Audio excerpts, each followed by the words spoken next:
咱继续来看郭文德牵涉到钓鱼台主权争议。早起郭文德是强调讲，伊要先针对民生的问题先来解决，这争议的部分就先下咧。对像国民党的侯友宜竞选办公室这边，就批评讲，要选总统的人，算唔维护咱的国家领土。日本台湾选择自由会筹备处正式揭牌，也是拓展海外基地起点。不过，民众党总统参选人郭文德接受日本媒体访问公告钓鱼台基地时讲，台湾渔民并无想要爱这块土地，只要会当伫遮掠鱼啊，就会引起争议。解决民生的问题是优先嘛？那我也知道，选举到一定要这样，怎么讲，就是穿凿附会的哈，然后这个小事扩大，这我都理解了。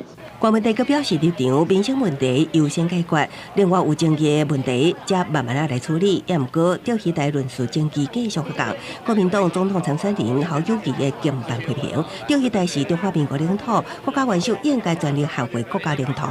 你们这么多年有去解决那个苏澳渔民的问题吗？也没有嘛。那这个时候突然变得好像国家主权讲一大堆，那你平常在干什么？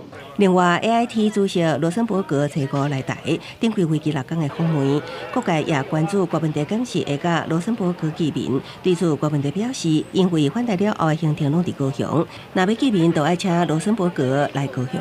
另外，讲什么1个月前伫华盛顿见面时，就已经大概讲过啊。记者综合报道。